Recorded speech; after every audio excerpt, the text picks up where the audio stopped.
नमस्कार. मी भाऊ तोरसेकर. तुम्ही बघत आहात प्रतिपक्ष. मित्रांनो, तुम्हाला आठवत असेल तर लोकसभा निवडणुकीपूर्वीपासून मी सातत्याने वंचित बहुजन आघाडीबद्दल माझं मत व्यक्त केलं होतं. अनेक माझे दलित पॅन्थरच्या काळापासूनचे मित्र आहेत, त्यांना ते आवडलेलं सुद्धा नव्हतं. पण वंचित बहुजन आघाडी म्हणजे किंचित, असं मी म्हटलं, किंचित बहुजन आघाडी.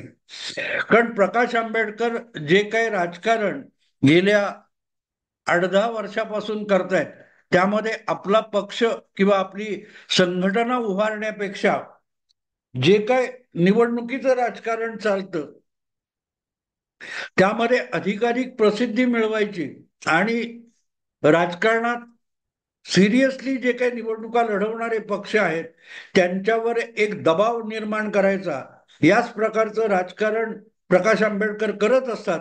आणि त्यामुळे मी एक साधा प्रश्न अनेक लोकांना विचारतो की प्रकाश आंबेडकर यांच्या पक्षातला 2 नंबर नेता कोण आहे, मला कधी सांगा.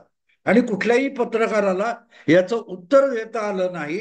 आणि त्याचं कारण सरळ आहे की प्रकाश आंबेडकर यांनी गंभीरपणे आपल्या भारिप बहुजन महासंघ असेल किंवा भारतीय रिपब्लिकन पक्ष असेल किंवा आता वंचित बहुजन आघाडी असेल, हे सगळे प्रयोग करताना आपल्याशी स्पर्धा करू शकेल किंवा भविष्य काळात आपल्यासाठी आव्हान देखील होऊ शकेल, पण संघटना आणि पक्ष उभारणी यासाठी उपयुक्त पडेल ठरेल असा कोणही नेता आपल्या संघटनेमध्ये पक्षामध्ये उभारीला येऊ दिला नाही, ही वस्तुस्थिती आहे. आणि म्हणूनच आंबेडकरांना मानणारा इतका प्रचंड समाज आणि संघटना आणि लोकसंख्या महाराष्ट्रात असून सुद्धा प्रकाश आंबेडकरांना अगदी बाबासाहेबांचे वारस असताना फार मोठा प्रतिसाद कुठल्याही निवडणुकीतून सहसा मिळू शकला नाही. त्याचं कारण त्यांचं हे धरसोडीचं निवडणुकीचं राजकारण आहे असंच म्हणता येईल. आणि म्हणून मी प्रत्येक निवडणुकांचा जर बारकाईने बघितलं तर किंचित मतांवर महाराष्ट्रात आपलं अस्तित्व दाखवायचं आणि त्या बळावर राजकारणातल्या प्रस्तावित इतर पक्षांना सतत हुलकावण्यात येत राहायचं. अर्थात भारतीय जनता पक्षाबरोबर आपलं कधीही जमणार नाही असं म्हणणारे प्रकाश आंबेडकर जे आहेत, त्या प्रकाश आंबेडकरांना भाजपबरोबर जाणं कधीच शक्य झालं नाही. पण दुसरीकडे त्यांच्यावर सतत भाजपची बी टीम असा आरोप होत राहिला. याचं कारण ज्या पुरोगामी गटामध्ये किंवा पुरोगामी गोटामध्ये प्रकाश आंबेडकरांना समावेश करून घेतलं जात नाही, त्यांची मतं प्रकाश आंबेडकर फोडतात. आणि म्हणूनच ती फोडलेली मतं ही भाजपला उपयुक्त ठरणारी आहेत. आणि म्हणून प्रकाश आंबेडकर किंवा त्यांचा पक्ष संघटना ही भाजपची बी टीम मानली जाते किंवा तसा आरोप केला जातो.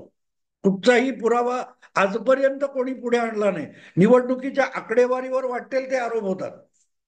पण दुसरीकडे गेल्या लोकसभा निवडणुकीपूर्वी साधारण मला असं वाटतं की 2-3 वर्ष प्रकाश आंबेडकर महाराष्ट्रातलं जे विस्कटलेलं राजकारण आहे उद्धव ठाकरे यांच्या मुख्यमंत्री पदाच्या हव्यासापायी, त्यामुळे प्रकाश आंबेडकर हे त्या अराजकाचा किंवा बेशिस्तीचा फायदा उठवण्याचा प्रयत्न करत राहिले.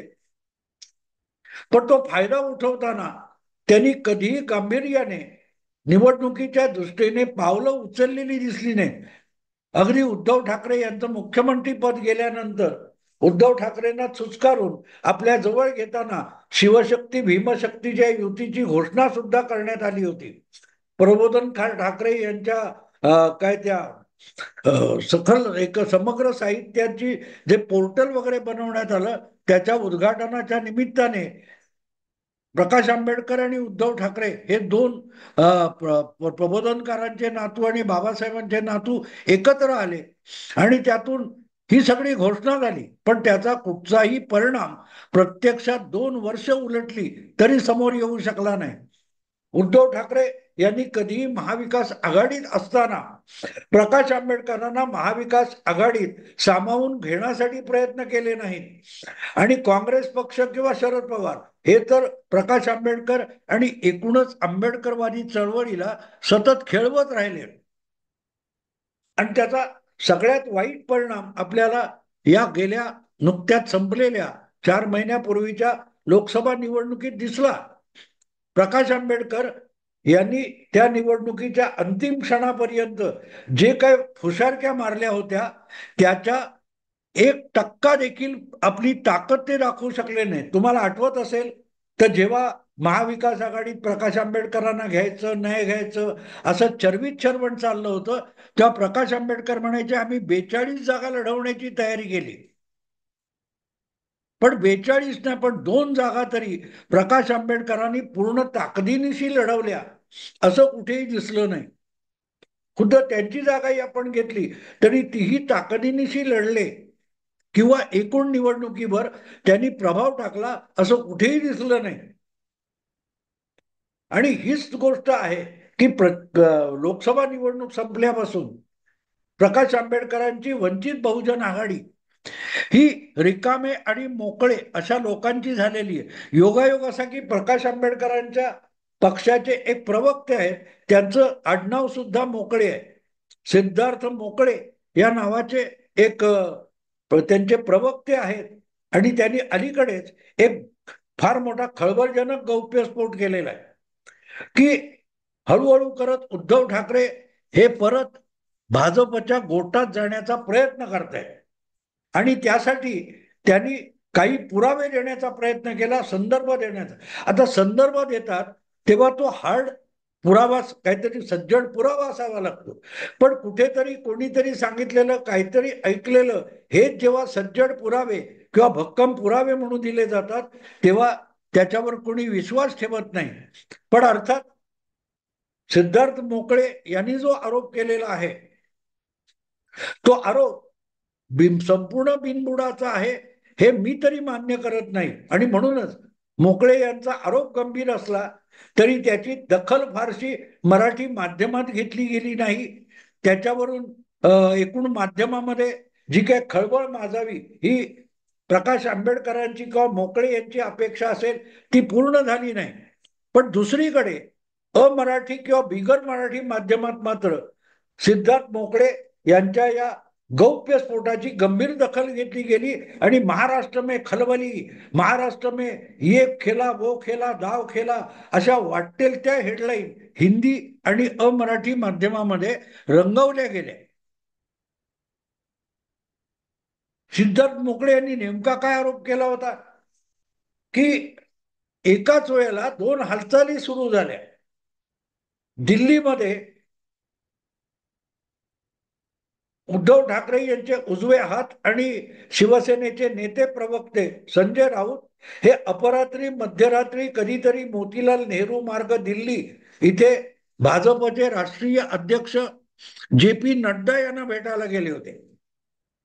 आणि त्यानंतर अल्पावधीतच महाराष्ट्रातील भाजपचे सर्वोच्च नेते माजी मुख्यमंत्री आजचे उपमुख्यमंत्री देवेंद्र फडणवीस हे गुपचूप सगळ्यांची नजर चुकवून मातोश्रीवर उद्धव ठाकरे यांना भेटायला गेले होते.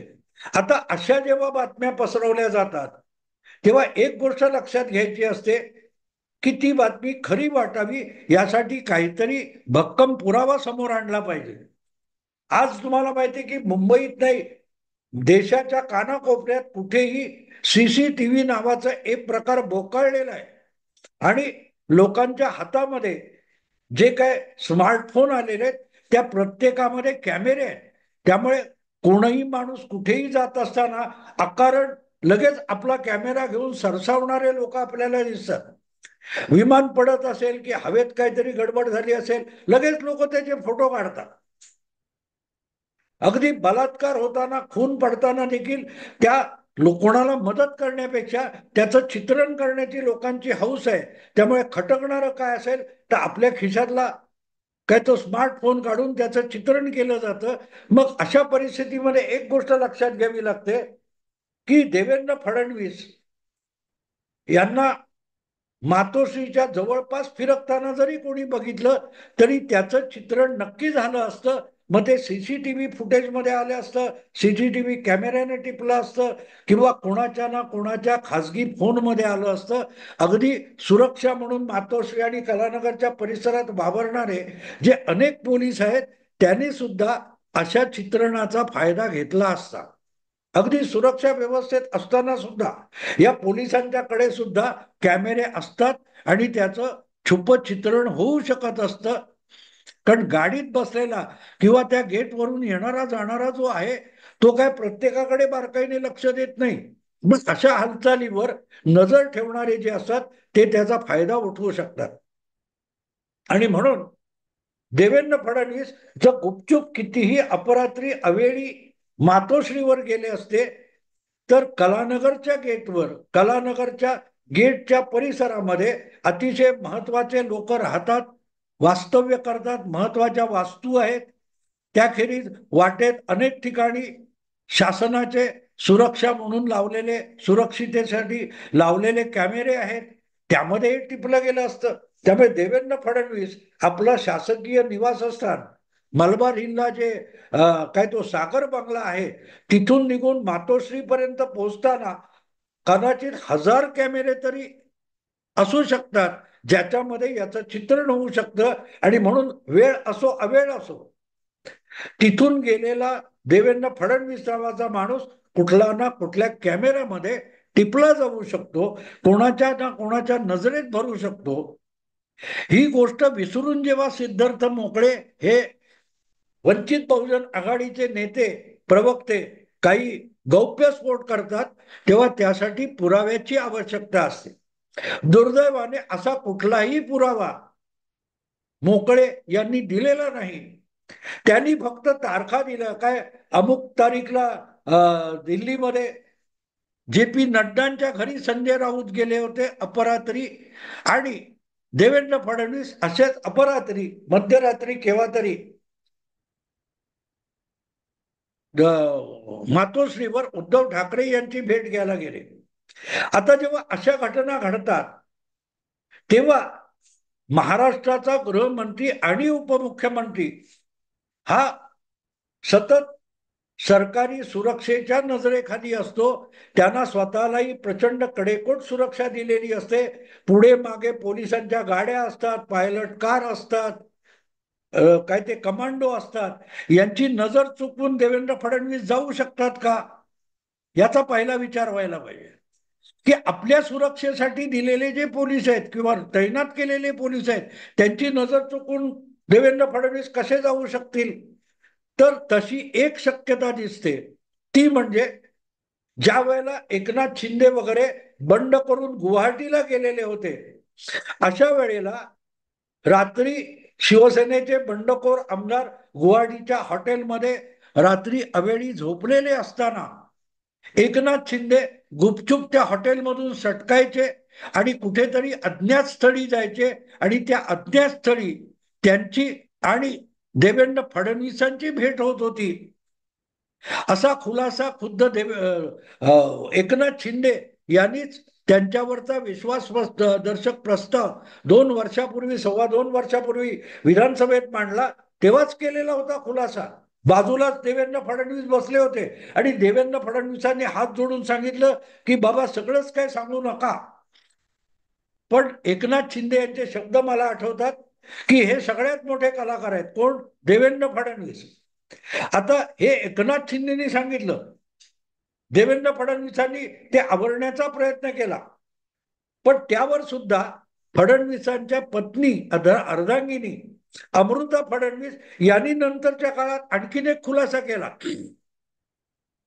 की आपले विरोधी नेता असलेले पतिराज देवेंद्र फडणवीस रात्री वेळी अवेळी वेषांतर करून आपल्या सरकारी निवासातून बाहेर पडायचे आणि पहाटे पहाटे परत यायचे. ते कुठे जात होते मला माहित नाही, पण वेषांतर करून जात होते. अर्थात मुंबई आणि गुवाहाटी हे अंतर थोडं थोडकं नाही, ते विमानतळावर जाऊन विमानाच्या मार्गाने तोडलं पाहिजे. आणि अशा रीतीने देवेंद्र फडणवीस वेषांतर करून निघत असतील तर ते अर्थातच त्या काळातले गृहमंत्री अनिल देशमुख किंवा दिलीप वळसे पाटील यांची नजर चुकवूनच जात असणार हे सांगायला नको. आणि त्यामुळे मुंबई पोलीस किंवा महाराष्ट्र पोलीस हे आपल्या गृहमंत्र्याची नजर चुकवून, मुख्यमंत्र्यांची नजर चुकवून विरोधी नेत्याला मदत करत होते की वेषांतर करून देवेंद्र फडणवीस या पोलिसांना, सुरक्षा रक्षकांना गुंगारा देत होते. ह्या जर खुद्द खुलासा हा अमृता फडणवीस यांनी केला असेल तर त्याच्यावर विश्वास ठेवावा लागतो. हा एका बाजूचा आहे. आणि दुसऱ्या बाजूचा खुलासा जर तुम्हाला बघायचा असेल तर तो एकनाथ शिंदेकडून घ्यावा लागतो. कारण एकनाथ शिंदे म्हणत होते जवळपास एक दिवस आड तरी गुवाहाटीतले एकनाथ शिंदे आणि मुंबईतले देवेंद्र फडणवीस यांची अज्ञात स्थळी भेट होत होती. ज्या अर्थी ही भेट होत होती त्या अर्थी दोघेही आपापल्या जागा सोडून कुठेतरी समान अंतरावरच्या ठिकाणी येऊन भेटत होते. अमृता फडणवीस यांनी सांगितलं आणि विधानसभेमध्ये खुद्द एकनाथ शिंदे यांनी सांगितलं. आता एक गोष्ट इथे लक्षात घ्यावी लागते की मुंबई पोलीस खात्याचा गृहमंत्री म्हणून उद्धव ठाकरे आणि गृहमंत्री म्हणून, मुख्यमंत्री म्हणून उद्धव ठाकरे आणि गृहमंत्री म्हणून अनिल देशमुखांनी इतकं वाटोळं करून टाकलं होतं की गुन्हेगारांकडे दुर्लक्ष करायचं आणि सभ्य प्रामाणिक माणसं असतील त्यांना उचलून झोडपायचं किंवा तुरुंगात डांबायचं, एवढंच काम उद्धव ठाकरेंच्या सरकारच्या काळात चालू होतं. त्याची साक्ष तत्कालीन मुंबईचे पोलीस आयुक्त परमवीर सिंग, खुद्द लाडके उद्धव ठाकरे आणि अनिल देशमुखांचे लाडके सचिन वाझे यांनी वेगवेगळ्या प्रकारे त्याची साक्ष दिलेली आहे. आणि त्याच्याही पुढची एक गोष्ट आणखीन सांगतो. तुम्हाला आठवत असेल तर जेव्हा पहिला लॉकडाऊन चालू होता तेव्हा या जिल्ह्यातून त्या जिल्ह्यात किंवा या तालुक्यातून त्या तालुक्यात किंवा एखादा टोल नाका ओलांडणं सुद्धा अशक्य होतं. नात्यातला गोत्यातला कोणी बाप आई मेली तरी त्यांच्या अंत्ययात्रेला जिल्हा ओलांडून, तालुका ओलांडून, टोलनाका ओलांडून जाऊ दिलं जात नव्हतं. इतका कडेकोट बंदोबस्त होता. अशा वेळेला अनिल देशमुखांचे लाडके असलेले गृह सचिव अमिताभ गुप्ता यांनी सीबीआयला तेव्हाही वॉन्टेड असलेले वढवाण पीएमसी बँक बुडवणारे या फरारी लोकांना मुंबईतून महाबळेश्वर पर्यंत सुरक्षितरित्या पळून जाण्यासाठी विशेष सवलत आणि सुविधा पुरवल्या होत्या. अनिल देशमुखांचे गृह सचिव अमिताभ गुप्ता यांनी त्या वढवाण फॅमिलीला पत्र दिलं होतं की ही वढवाण फॅमिली ही माझी फॅमिली फ्रेंड आहे, त्यांना जाऊ द्या. आणि मग मुंबई, पुणे, रायगड, काय तो सातारा या जिल्ह्याच्या पोलिसांनी लॉकडाऊन काय तो धाब्यावर बसून वढवाण कुटुंबाला सुरक्षित महाबळेश्वरला जाऊ दिलं होतं. इतका कायद्याचा बोजवारा आणि पोलीस खात्याचा बोजवारा अनिल देशमुखांनी उडवला होता. तेच पोलीस खातं अनिल देशमुख आणि उद्धव ठाकरे यांच्या प्रशिक्षणात पारंगत होऊन लांड्या लबाड्या करण्यामध्ये इतकं पारंगत झालं. तेच जर आज गृहमंत्री आणि उपमुख्यमंत्री देवेंद्र फडणवीस यांच्या सेवेसाठी उपलब्ध असेल तर आपल्या शासकीय निवासस्थान सागर बंगल्यातून वेषांतर करून किंवा उजळ माथ्याने कोणाच्याही नजरेत न भरता देवेंद्र फडणवीस मातोश्रीवर आणि कलानगर पर्यंत पोहोचणं सहज शक्य आहे. कारण त्यांना आज सेवेमध्ये अनिल देशमुख, उद्धव ठाकरे यांचं लाडकं पोलीस खातं मिळालेलं आहे, जे पोलिसांचं काम सोडून बाकी जगातल्या बाकीच्या सगळ्या उचापती करू शकतात. असं प्रशिक्षण महाविकास आघाडीच्या सरकारकडून मिळालेलं पोलीस खातं आहे. ते आज जर गृहमंत्री देवेंद्र फडणवीस यांच्या आज्ञेत वागत असतील तर देवेंद्र फडणवीस त्यांना आज्ञा देऊ शकतात की मला गुपचूप कोणाच्या नजरेत किंवा कुठच्या कॅमेऱ्यात न येता बांद्र्याला, कलानगरमध्ये मातोश्री बंगल्यात जायचे. तर मुंबई पोलीस, महाराष्ट्र पोलीस आपल्या गृहमंत्र्याला सुरक्षितपणे कोणाच्याही नजरेत न येता काय ते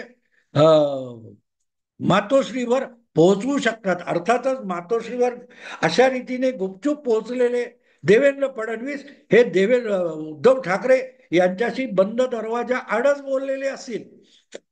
आता गंमत अशी की बंद दरवाजा आड जेव्हा उद्धव ठाकरेंची कोणाची भेट होते त्याचा खुलासा त्यांना भेटलेला माणूस सुद्धा करू शकत नाही, पण उद्धव ठाकरे करू शकतात. कारण बंद दरवाजा आड बोललेलं बोलणाऱ्यालाही ऐकू येत नाही, पण उद्धव ठाकरेंना ऐकू येतं. आणि विधानसभा निवडणुकीचे निकाल लागले मगच उद्धव ठाकरे अशा गोष्टी बंद दरवाजा आडच्या सांगत असतात. त्यामुळे सिद्धार्थ मोकळे यांनी जो खुलासा केलेला आहे, गौप्यस्फोट केलेला आहे, त्या गौप्यस्फोटामध्ये जे पी नड्डांच्या घरी संजय राऊत गेले होते की नाही याचा पुरावा मिळण्याची कुठलीही शक्यता मला दिसत नाही. पण देवेंद्र फडणवीस मातोश्रीवर जाऊन उद्धव ठाकरे यांची गुपचूप भेट घेतात, हा जो सिद्धार्थ मोकळे यांचा आरोप आहे तो मला बिनबुडाचा वाटत नाही. त्यात काही ना काही तथ्य असू शकतं, पण त्याचा खुलासा दोनच माणसं करू शकतात की गुपचूप वेषांतर करून आपले पतिराज देवेंद्र फडणवीस उपमुख्यमंत्री गृहमंत्री हे रात्री अपरात्री घरी पडले होते का याचा खुलासा अमृता फडणवीस करू शकतात, किंवा देवेंद्र फडणवीस मातोश्रीवर आले का आणि बंद दरवाजा आड येऊन त्यांच्याशी आपला काय संवाद झाला हे एकनाथ शिंदेप्रमाणे उद्धव ठाकरे सांगू शकतात. पण उद्धव ठाकरे यांनी त्याविषयी आत्ता मौन पाळलेलं आहे आणि म्हणून सिद्धार्थ मोकळे यांच्या या गौप्यस्फोटाचा कुठचाही भक्कम पुरावा आपल्या समोर येऊ शकलेला नाही. तो कदाचित विधानसभा निवडणुकीचे निकाल संपले की मगच समोर येऊ शकेल. कारण उद्धव ठाकरे यांची एक खासियत आहे की जे बंद दरवाजा आड बोललं गेलेलं आहे ते 8-8, 10-10 महिने ते आपल्या पोटात जपून ठेवतात आणि विधानसभा निवडणुकीचा निकाल लागला आणि सरकार बनवण्याची परिस्थिती निर्माण झाली की बंद दरवाजा आड काय काय शिजलं होतं, काय काय बोललं गेलं होतं याचे खुलासे उद्धव ठाकरे हे विधानसभा निकालानंतरच सांगतात. त्यामुळे अजून विधानसभेचा कार्यक्रम जाहीर झालेला नाही, तो जाहीर होईल त्यानंतर उमेदवार ठरतील, अर्ज भरले जातील, आचारसंहिता लागेल, आचारसंहिता संपेल, मतदान होईल, मतमोजणी होईल आणि जेव्हा महाराष्ट्र विधानसभेचे निकाल लागतील तेव्हाच आपल्याला उद्धव ठाकरे हे सिद्धार्थ मोकळे यांच्या त्या गौप्य स्फोटावर आपल्या ज्ञानात काही भर घालू शकतील. तोपर्यंत आपल्याला प्रतीक्षा करावी लागेल, विलंब करावा लागेल की देवेंद्र फडणवीस सरकारच्या त्यांच्या शासकीय बंगल्यातून वेषांतर करून वेळी अवेळी उद्धव ठाकरे यांना खरोखरच मातोश्रीवर जाऊन भेटले होते का. मित्रांनो, आता इथेच थांबतो. आवडलं लाईक करा, शेअर करा, सबस्क्राईब करा. नमस्कार.